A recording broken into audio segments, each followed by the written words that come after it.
Hi, everybody. Welcome back to the MetaStellar YouTube channel. My name is Maria KOROLOV, and I'm the editor here at MetaStellar. There it is. And every week, a few of us here at the magazine read the top 10 free sci-fi and fantasy books on Amazon. Well, we don't read like the whole book. We usually read the first few chapters. And we let you know what we think of the book so far and if we're going to keep reading it. This week, I'm helped out by several of our community members and board members and editors. Amira Lotfi, our reviews editor, Nicholas Nobrotowski, one of our columnists, and Noreen Brenner, another columnist who writes for us here at MetaStellar. If you'd like to join our team, please email me. My email address is in the description box below. All right, for those who are new to our channel, MetaStellar is an online magazine of speculative fiction. All the content is always free to our readers. We publish original science fiction, fantasy, horror, reprints, excerpts, essays, and lots of book reviews. So let's get started. We had a remarkably few naked male chests on book covers this week. In fact, we had none. That's got to be a record. So let's get into it. The first book is After the Ending by Lindsey Pogue and Lindsey Fairleigh. The first book in a dystopian science fiction series called The Ending. The other books are $4 to $5 each, and they're not in Kindle Unlimited. Kindle Unlimited, for those of you who aren't subscribed, is Netflix for books. You pay $10 a month, and you can read as many books, ebooks as you want on Amazon. So it's pretty cool if you have a Kindle or the Kindle app on your phone, or or your tablet or computer. It's just an awesome program, and the authors all get paid, and you get to read as many books as you want. So for those of us who read a lot, having a book be in Kindle Unlimited is awesome. And these books are not. So I read this book. So that's one strike the rest of the series had, is that you'd have to pay money for them. So that automatically makes me think, do I really want to invest, in this book since I have to pay money for the rest of the series? If the book is really good, then sure. But this book is also a dystopia. And I'm not a fan of dystopias. I know a lot of people are. But as far as I'm concerned, we're living in a dystopia now. If I want some leisure time off, the last thing I want to read about is more dystopias. I want something light, fluffy, set far away in outer space, or nice historical fantasy epic, something that's as far away from real life as you can get. So, and here, 90% of the people in the world have died. This book starts right out with just people dying from a horrible version of the flu. So they're dying right and left. The protagonist's boyfriend dies. For friends die. The other point of view characters, a roommate dies. I mean, it's just, it's like, the novelization of COVID or something. And so I was thinking, well, that was fast. The pandemic books are starting to hit the market now. And then I went and checked when the book was published. It was published in 2013. So the author is just very prescient. So it hit way too close to home. And I don't mind having unbelievable abilities, but all the death tolls, it's not how I want to spend my weekend. But if you're somebody who does like this kind of dystopian disaster book, and there's lots of people who do, it's the #1 bestseller right now on the list. Check it out. It is definitely very readable, but like I said, it just creeped me out way too much. Next, we have Order of the Omni by Penny Knight, the first of 3 books in the Immortales Urban Fantasy series. The other books are $3 to $4 each, but they're not actually on the market yet. You have to pre-order them. The second book's coming out later this month, and the third book will be released a year from now, next May. So it's an urban fantasy book, and the protagonist, Alita, is a kick-ass private eye. I like that. I like that very much. She's getting frequent headaches. She's in pain. She's seeing creepy dreams. She's thinking maybe nothing. Maybe it's just migraines. Maybe it's a brain tumor. Either way, she's got a job to do.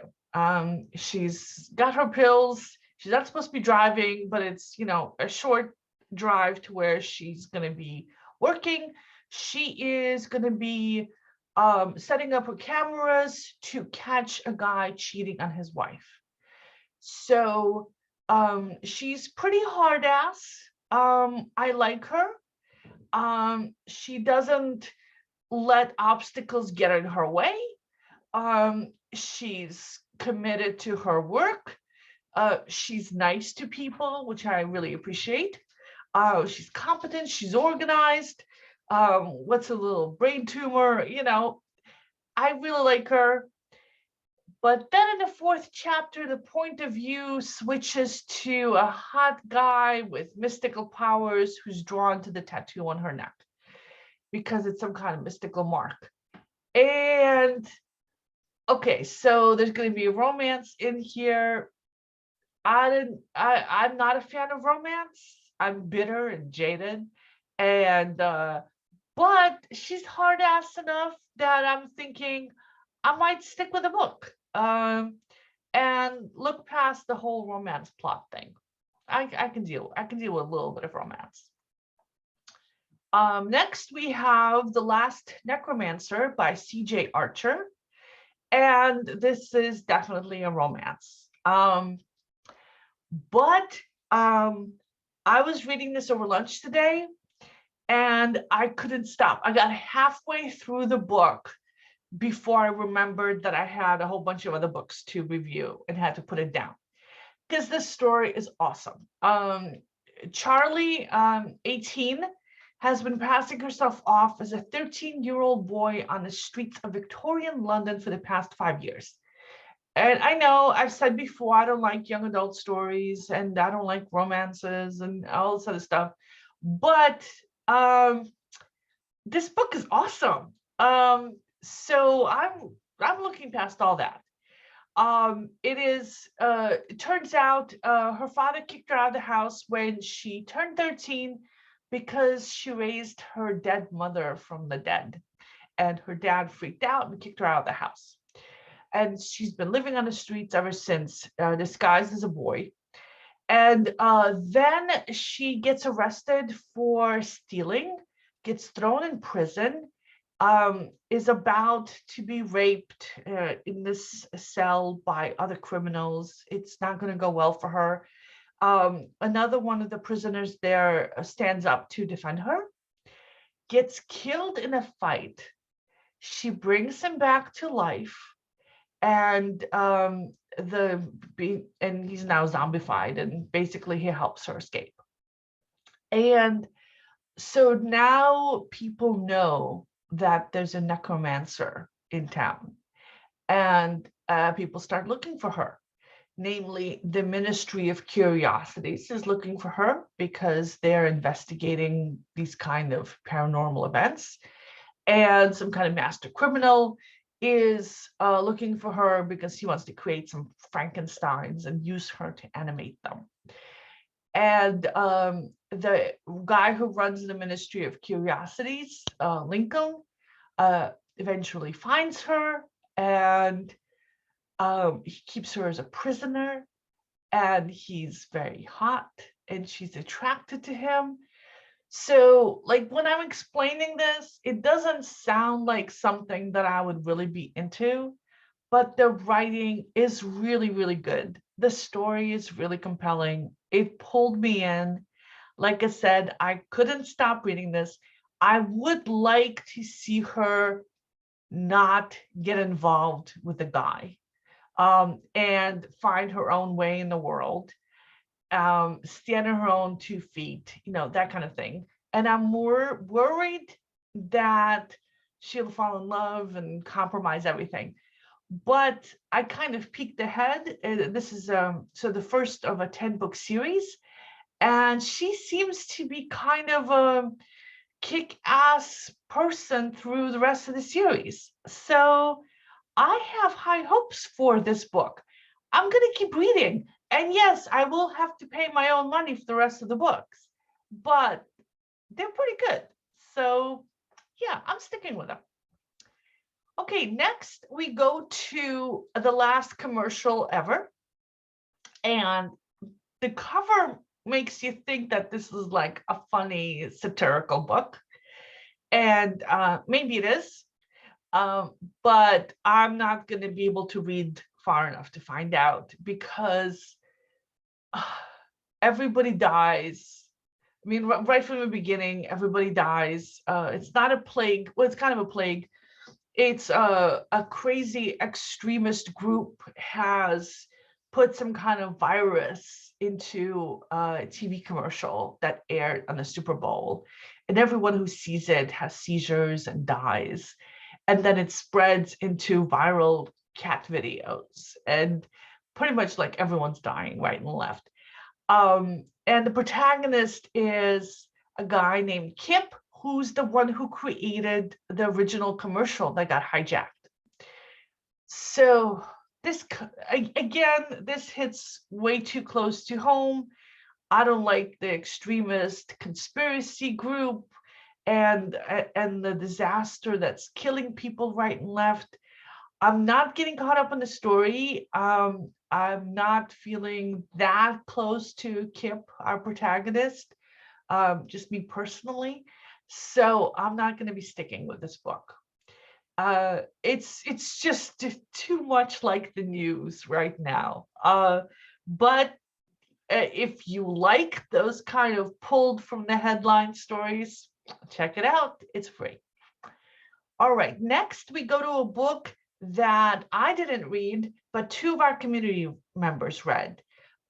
Nick Nabrutovsky read it, and Noreen Brenner read it, and they both loved it. So it's the first of 4 books in the Saturn's Legacy Space Fleet science fiction series.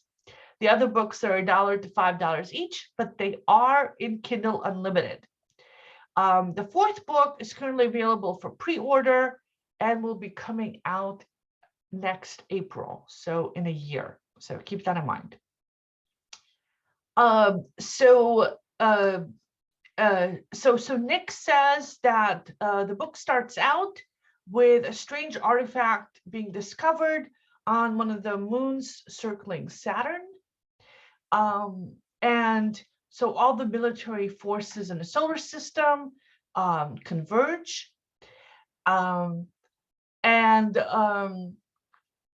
So there's space battles and ancient civilizations and high-tech relics and bows and arrows in space and nukes and gods or possibly aliens, lots of action, ancient Mesopotamian mysteries, like all sorts of good stuff.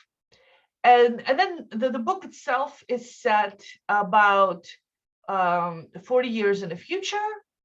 And there's a space corps, and they're on Mars.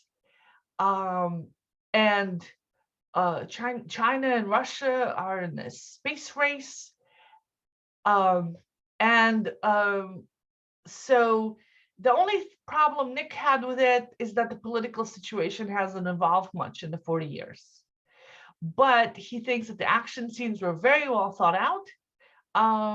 And it's a great story for people who like thrillers and military sci-fi and high-tech futures and mysteries and mayhem and undiscovered secrets.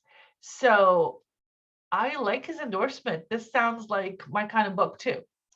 So now Noreen said, wow, wow, 3 times wow. She loved this book. She says she's chomping at the bit because she had to stop to write this review.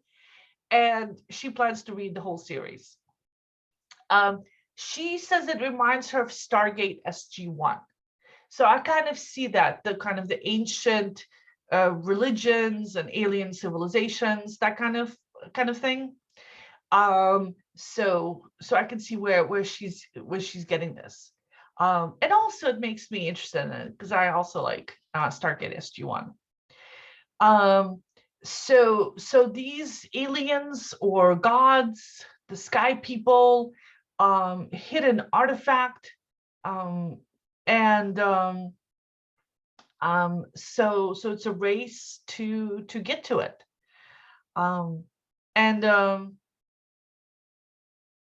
yeah, and one of the protagonists has a talent for ancient languages, and he's able to read the text on this artifact, which is like a flat metallic tablet, and it clearly shows that an advanced spacefaring civilization has interacted with the ancient Mesopotamians.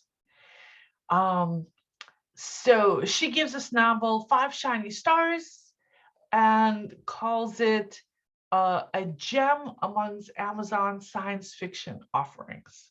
So 2 great endorsements there. And yeah, sounds like something I want to be looking at. All right. Next is another book which I read, and there we go. Darkness Watching by Emma Adams, the first of 5 books in the Dark World coming of age urban fantasy series. The other books are $4 to $5 each, and they're not in Kindle Unlimited. I read this one, and it immediately kind of put me on edge because the title of the first chapter is Doomsday, and the first page starts right out with the protagonist's best friend telling her that there's supposed to be a zombie apocalypse that day. So I'm kind of apocalypsed out by this point, but I think the friend was being overly dramatic, because no apocalypse actually happens. Instead, what happens is Ash, the protagonist, who's a student, she's going to the school's annual career talk, and in the middle of the assembly, she sees like a vision of a demon or a ghost or something and freaks out. And the next day, when she's interviewing with like a college, she's like the admissions interview for a college, she sees a demon right in the middle of the interview, runs out screaming, doesn't get into her school of choice. Instead, she gets accepted into some college she barely remembers applying to, Blackstone University. And so this is going to be one of those students at a magical college kind of stories. And not my favorite genre. I don't like young adults. I don't like stories set in schools. I'm very grateful to be out of school, and I don't enjoy going back to it.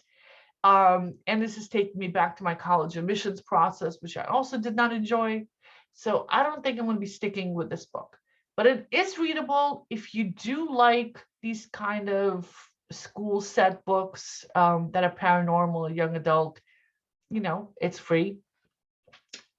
All right, next we have Silver Bells by Kate Moseman, the first of 4 books in the Midlife Elementals urban fantasy series. The other books are $1 to $4 each, and they are all in Kindle Unlimited.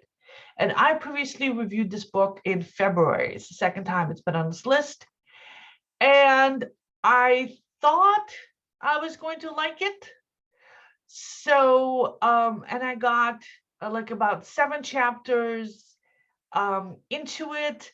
It's set in sunny Florida, and in February, I definitely enjoyed this setting. Luella is a social media manager at a sunscreen factory.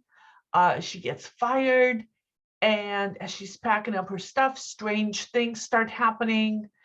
Like a white dog runs into the building and runs out again, and only Luella and her 2 best friends can see it. Nobody else can see it. And so other strange things start happening. I got 7 chapters into this book, still no sign of the magical mystery, other than the mystery of what's with all the magic happening to Luella and her 2 friends. I did enjoy it though, but not enough to come back and finish it, I guess. I still might. It's still on my reading shelf. But the more time goes by, the less, I feel inclined to go back and finish the finished books that I've started. But that's just me. I might. It's definitely a cozy, cute, fun, relaxing book. Next, we have Bound to Earth by Quinn Loftis. Here it is. The first of 3 books in the Nature Hunters Academy teen and young adult urban fantasy series. The other books are $4 each, and they're not in Kindle Unlimited. So lots of strikes against it, as far as I'm concerned. First of all, it's not in Kindle Unlimited. Second, young adult. Third, it's set in the Academy. Academy is right there in the series title. So this is a good week for you if you like young adults going to magical academies kind of books. Not so much fun for me. So here, the academy is called the Terra Academy, and all the students are orphans and have been granted the power of the earth, and their job is to learn how to protect Mother Gaia, or Mother Earth. And our protagonist is Terra, and her parents have been killed by a dark elemental. And so somebody from the school comes to like keep an eye on her and protect her, and calls on Mother Gaia to grant her protection. And she goes to live with a foster parent in a new city. And this guy, Jax, from the school is watching over her from a distance. It's a slow-paced, sad beginning. I'm not a particular fan of sad books. Like I said, when I read for fun, I kind of want to have fun. I want some kick-assery. I want some space battles. I want some humor, some snark. And this doesn't do it for me. But if you like magical orphans, check it out. Next, we have a book that Amira read, The Return of Raven by Martha Carr and Michael Anderle. Oh, Michael Anderle is on this list a lot. I mean, if I could talk for hours about all the books of his we've reviewed. This particular one is the first of 8 books in the War Mage Redux high fantasy series. The other books are $5 each, and the entire series is in Kindle Unlimited. And so what's happening here is Raven is graduating from magic school. The first 3 chapters take place at the graduation ceremony, and it reminds Amira a lot of Harry Potter. Now, from what we can tell, even though this is the first book of a series, this series is actually a continuation of a previous series that was set in this school. And I'm going to try to track down the original series and add that link to the description box below as well. So Amira says that there seem to be characters based on the Weasley family, on Professor Dumbledore, and on Professor McGonagall. So the school exists in a kingdom where magic has recently been tamed and dragons have been freed. Every student has an animal familiar, and Raven's familiar is a dragon. So during the graduation ceremony, 2 wild dragons attack the school, and Raven's familiar and his dragon friends chased him away. So it sounds like a fun beginning, but Amira thinks that it started off too slowly for her, and she probably won't be back. Now, I won't be checking it out because there's a school in there, so not for me. Finally, the last book on our list is A Distant Earth by Nick Iuppa, or Nick Iuppa, and John Pesqueira. It's a standalone book about politics and superheroes, but if you like this book, the authors have other books up on Amazon. And Nick read this one, and he says the premise of this book is that aliens have come to Earth looking to recruit some indigenous people to populate the paradise they found, full of life, but without any intelligent life. Unfortunately, despite their advanced technology, they wind up mired in the plastic at the bottom of the ocean. They want to save people from climate change, but then their female captain falls for a right-wing extremist climate denier who runs a militia.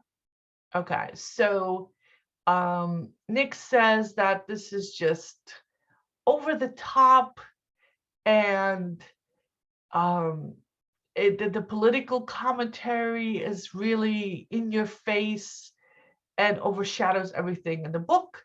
And all the political scenes are boring, and everybody's shouting at each other in capital letters, and he's just annoyed by the whole thing. He couldn't get past the writing and the heavy-handed politics. But if you don't mind, we've got the link in the description box below. All the links are below, including the link to this week's article. So let us know what you thought of any of these books. Are you going to be reading any of them? Have you read any of them? Do you want to suggest other books for us to read? Let us know in the comments below. And also, please support our channel by hitting the like and the subscribe button. And you can also support us on Patreon. Your support helps pay for original fiction. All of us are volunteers. All the money goes directly to paying independent authors for new short stories. And all the links are in the description box below. Well, thank you very much for joining me this week. And I hope to see you again next Friday. Bye, everybody. Have a good weekend.